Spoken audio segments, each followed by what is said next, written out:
Rural economy में recovery की उम्मीदों पर पानी फिरने का खतरा है। बेमौसम बारिश बाजार के सेंटीमेंट को पानी पानी कर सकती है। महाराष्ट्र, राजस्थान, पंजाब, हरियाणा, मध्य प्रदेश समेत कई राज्यों में फसलों को भारी नुकसान की खबरें हैं। गेहूं, सरसों, दलहन और फसलों के अलावा फल सब्जियों पर आसमानी आफत बरसी है। एल नीनो का खतरा भी सामने खड़ा है। ऐसे में अगर इस साल एग्रीकल्चर को झटका लगता है तो ग्रोथ पर बादल मंडरा सकते हैं। किसानों की इनकम कम होने और महंगाई दर बढ़ने से एफएमसीजी, ऑटो और कंज्यूमर ड्यूरेबल समेत तमाम सेक्टर के सामने मुश्किल खड़ी हो सकती है।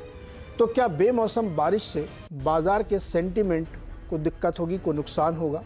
इसी पर आज हम बातचीत करेंगे कि ये बेमौसम बारिश कितना नुकसान कर सकती है। बातचीत करने के लिए हमारे साथ स्काईमेट वेदर के वाइस प्रेसिडेंट महेश पलावत और शेर खान भाई बीएनपी पारिबा के कौस्तुभ पावस्कर हैं। आप दोनों का बहुत बहुत स्वागत है। पूरे देश में इस वक्त सिर्फ बारिश ही नहीं, कई जगहों तो ओले पड़े हुए हैं, हेल स्टॉर्म है। बड़े ऐसा लगता है मध्य प्रदेश की तस्वीर देखो तो लगता है कश्मीर की आप तस्वीरें देख रहे हैं। इस जबरदस्त तरीके से बेमौसम बारिश हुई है। महेश जी, पहले तो ये जानना चाहता हूं मैं कि ये अचानक से इतनी घनघोर बारिश इस महीने में क्यों, क्या रीजन है? इस बार हमने देखा कि जो बारिश है वो बहुत समय से पहले हुई है। यूजुअली क्या होता है कि प्री मानसून जो मार्च, अप्रैल और मई में प्री मानसून सीजन होता है और मार्च के एंड में जाकर के जब टेम्परेचर 40 से ऊपर कई इलाकों में हो जाते हैं तब प्री मानसून गतिविधियां शुरू होती है। लेकिन इस बार हमने देखा कि फरवरी ही काफी ज्यादा गर्म था, 122 सालों में सबसे ज्यादा गर्म था। तो वेस्टर्न डिस्टर्बेंस जो काफी ज्यादा कमजोर थे वो स्ट्रांग हो गए और उनके प्रभाव से बनने वाले चक्रवाती हवाओं के क्षेत्र जो साइक्लोनिक सर्कुलेशन जिसको कहते हैं, वो राजस्थान के ऊपर बनने शुरू हो गए और अरब सागर और बंगाल की खाड़ी से नमी वाली हवाएं आने लग गई। तो ये जो वेदर एक्टिविटी थी, तापमान ज्यादा थे, इनस्टेबिलिटी थी एटमॉस्फेयर में, तो प्री मानसून एक्टिविटी 17 से 20 मार्च के दौरान बहुत ज्यादा इंटेंस हुई। और जैसे खरगोन का जो आपने देखा होगा कि खरगोन जो मध्य प्रदेश में है, साउथ वेस्ट मध्य प्रदेश में, वहां पर ऐसा लग रहा था जैसे हम कश्मीर में आ गए हैं। और इसी तरह से ओलावृष्टि कई इलाकों में बहुत ज्यादा हैवी हुई है। तो यही कारण है कि जो अनसीजनल रेन, जो एक्सट्रीम वेदर इवेंट्स हैं, वो अब बढ़ रहे हैं। क्लाइमेट चेंज और ग्लोबल वार्मिंग का असर देखने को मिल रहा है और ये आगे भी बढ़ते रहेंगे। तो यही कारण है कि जो वेस्टर्न डिस्टर्बेंस, साइक्लोनिक सर्कुलेशन और दोनों समुद्र से हवा। जी। ओके, तो महेश जी, जैसे आप कह रहे हैं कि normally pre monsoon April first week या अप्रैल फर्स्ट फोर्टनाइट में होता था, लेकिन इस बार वो और पहले हो गया है। जी हाँ, ये मार्च में वैसे होता है, इंटेंसिटी ज्यादा नहीं होती। मार्च में जैसे जब हाँ। टेम्परेचर बढ़ते हैं सेकेंड हाफ या एंड ऑफ मार्च में, तब जाकर के प्री मानसून गतिविधियां शुरू होती हैं। ये ऐसा होता है कि वो 1-2 घंटे का ठंडा शावर होता है। यूजुअली अर्ली मॉर्निंग या आफ्टरनून इवनिंग में जो ठंडा शावर होता है, उसके साथ 1-2 स्थानों पर हल्के-फुल्के ओले गिरते हैं और बारिश बंद हो जाती है। लेकिन इतना लंबा rain episode, pre monsoon episode जो 17 से लेकर के 20 मार्च तक लगातार चलता रहा, वो बहुत ज्यादा अनयूजुअल है और ऐसा देखने में बहुत ही कम आता है। और ये जी। अभी और कंटिन्यू रहने की उम्मीद है? जी। ये अभी और जारी रहेगा क्या?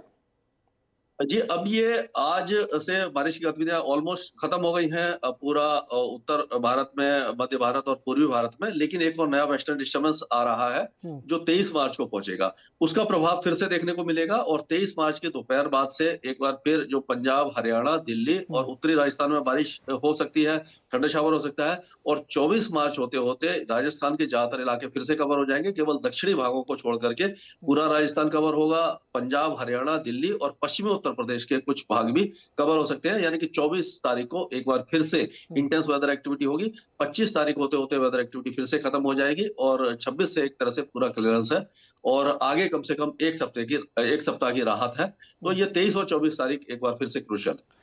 तो जी। अभी 23-24 को एक बार फिर ऐसी ही बारिश हो सकती है, उसके बाद एक हफ्ते की राहत है, फिर अप्रैल में फिर से प्री मानसून।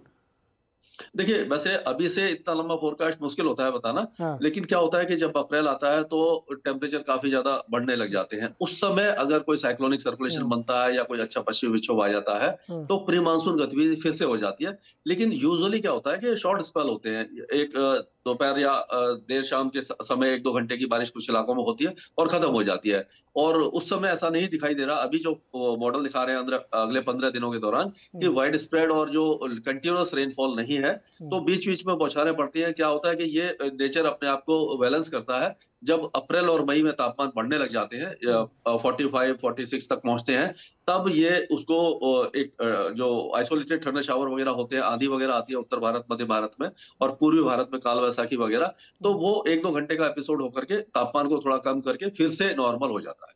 जी। ओके, तो ये एक स्पेल है और इसके बाद मुझे डर है कि कहीं बीच में एक लंबा स्पेल ड्राई ना है, बड़ा मुश्किल है। महेश जी रुकिए, अब जरा कौस्तुभ जी के पास चलते हैं। कौस्तुभ जी, ये जो अनयूजुअल बारिश और बड़ी घनघोर बारिश हो रही है, हज़ारों हेक्टेयर खेती जो है इस वक्त पकी गेहूं के बालियां दिख रही खड़ी हैं, और यूपी से बहुत जगहों से, मध्य प्रदेश से रिपोर्ट आ रही कि लोग अपनी लैंग्वेज में कह रहे हैं कि खेत बिल्कुल लेट गए हैं। जो पेड़ खड़े थे वो इतनी बारिश हुई, इतना ज़्यादा गिरा कि वो बिल्कुल गिर गए हैं, और जो कि बहुत ही नुकसानदायक है। क्या आप लोग की चिंता बढ़ी कि इस सेक्टर को आप ट्रैक करते हैं, तो ये तो अनयूजुअल आ गया, अब इसका असेसमेंट कैसे किया जाए?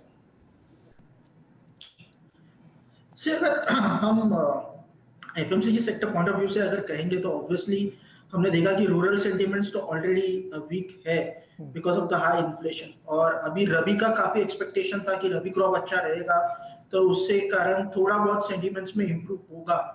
हालांकि जिस तरीके से जो बारिश हो रही है, मुझे लग रहा है कि प्रोडक्शन से ज्यादा द क्वालिटी ऑफ क्रॉप पे उसका इम्पैक्ट होगा, एंड उसका नतीजा हमें फार्म एग्री रियलाइजेशन पे दिख सकता है या एग्री इनकम पे दिख सकता है। सो ऑब्वियसली ये सेंटिमेंट्स के लिए काफी मतलब जो सेंटिमेंट्स अभी भी वीक है, आई थिंक वो वीकनेस बरकरार रहेगी अनलेस एंड अनटिल मॉनसून अगर कुछ अच्छा प्ले करे, बट एल नीनो के भी एक्सपेक्टेशंस है। तो ओवरऑल आई गेस सेंटिमेंट्स जो वीक रहे हैं, आई थिंक वो will continue to remain weak, और मुझे लग रहा है कि रूरल जो डिमांड है उसमें जो इम्प्रूवमेंट के एक्सपेक्टेशन थे, I think that will take some time. Kaustubh, हम लोगों ने अभी कुछ दिन पहले तक, जब ये बारिश नहीं हुई थी, अभी ये तो हफ्ते 10 दिन का फिनोमेना बना है, इससे पहले हम लोग जब बहुत सारी रिपोर्ट्स देखते थे तो ये रिपोर्ट्स आती थी कि रूरल इकॉनमी अब इम्प्रूव कर रही है, लोग कोविड के शॉक से बाहर आकर के जो पैसा था वो धीरे धीरे खर्च कर रहे हैं, तो कंजम्पशन डिमांड की बड़ी होप बनी थी, और वो दिखता भी था कई बार नंबर्स में। हम लोगों ने बहुत कैंटार से बात की, डिजोम से बात की, सब लोग ये कहते थे कि हाँ अब रिकवरी शुरू हो रही है और ये चीज़ बढ़ती हुई दिखेगी।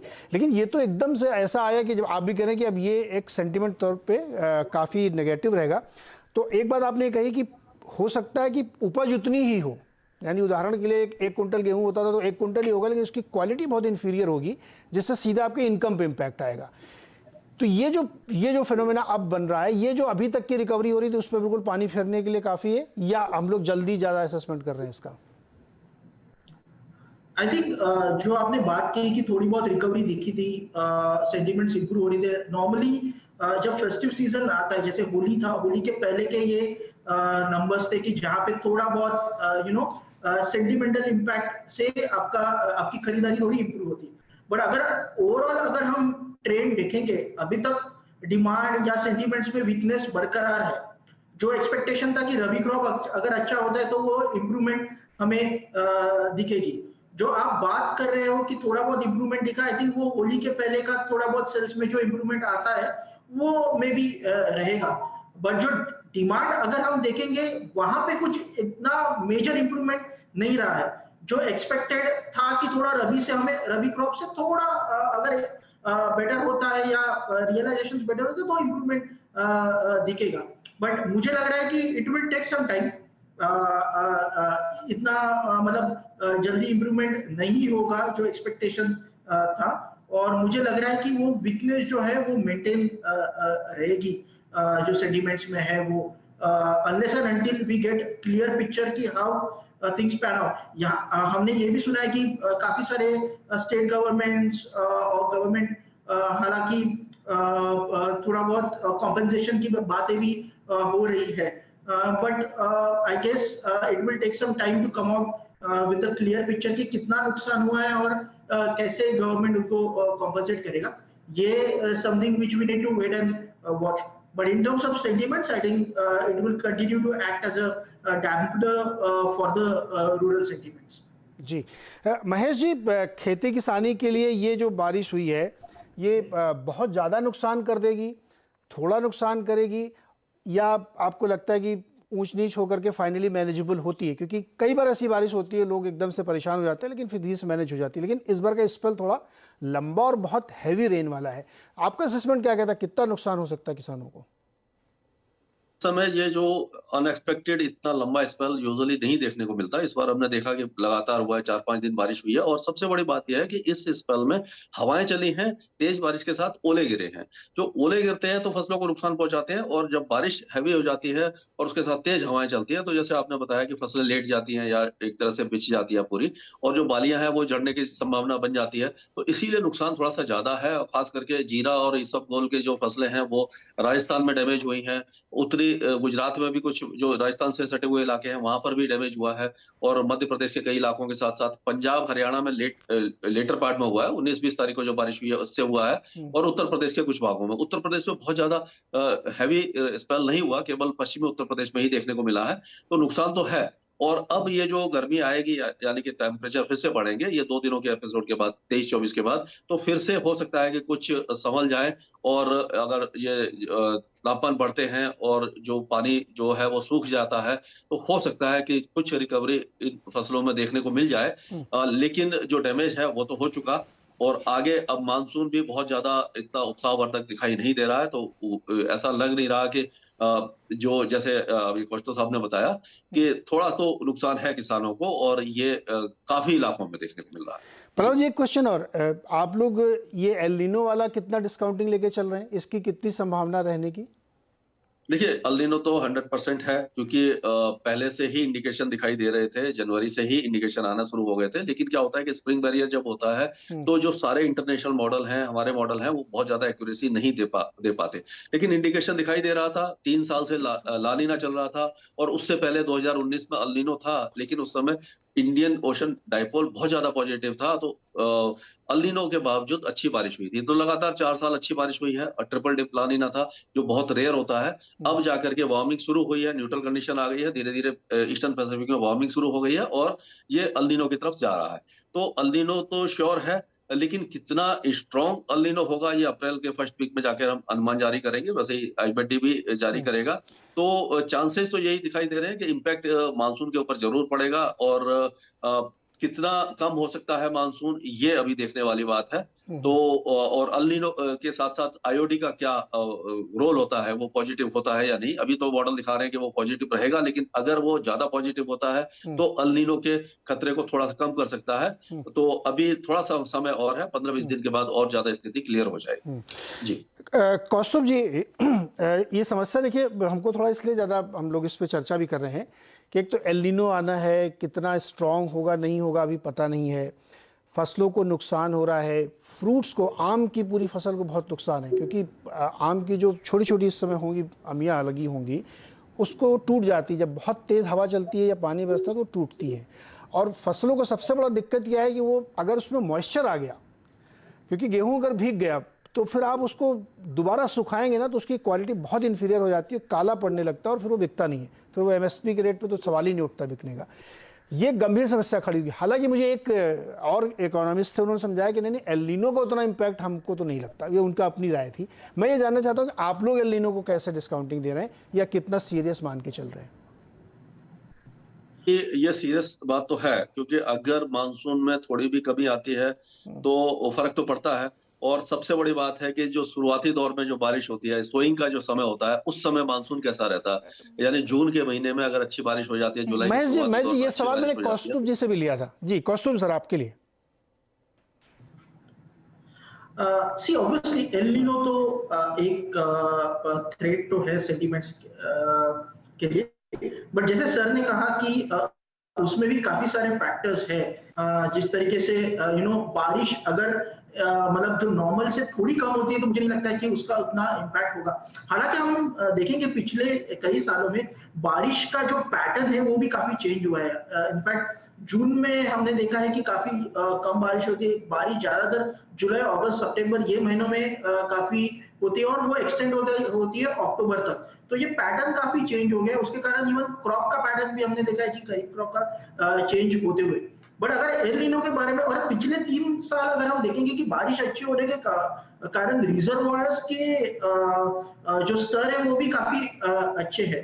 तो मतलब अगर बारिश नॉर्मल से थोड़ा कम होता है, मुझे नहीं लगता है उतना इम्पैक्ट होगा, बट अगर वो अच्छा खासा कम होता है, और कुछ रीजन में अगर लास्ट ईयर हम देखेंगे तो ईस्टर्न पार्ट ऑफ इंडिया में यूपी, बिहार, वहां पे बारिश नॉर्मल से काफी कम हुई और उसका इम्पैक्ट हमने प्रोडक्शन पे भी देखा और रूरल सेंटीमेंट पे भी देखा, because last year FMCG companies का ईस्टर्न पार्ट में सेल्स काफी कम हुआ है।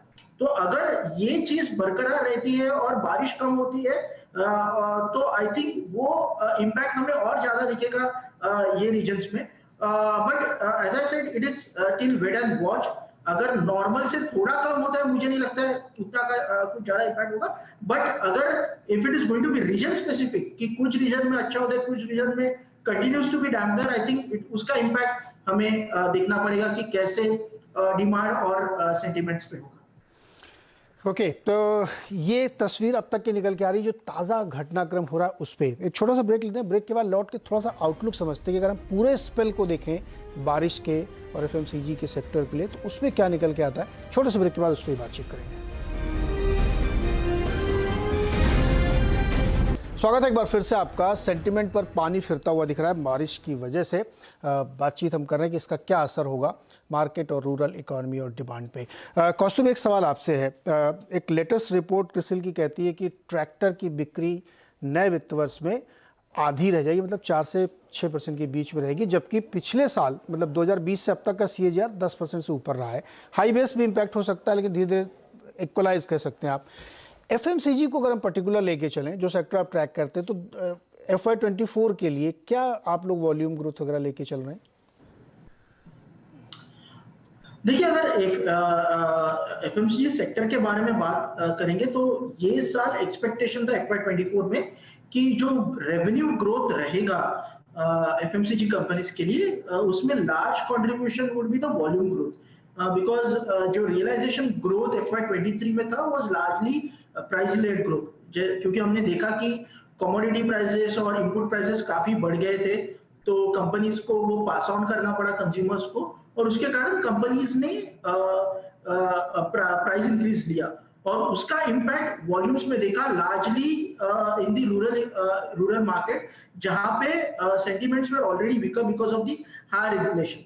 तो वॉल्यूम्स कम थे, रियलाइजेशन ग्रोथ ज्यादा था because of the price increases. अगले साल एक्सपेक्टेशन था कि वॉल्यूम ग्रोथ अच्छा रहेगा और जो रियलाइजेशन ग्रोथ था because of the limited pricing action वो कम रहेगा।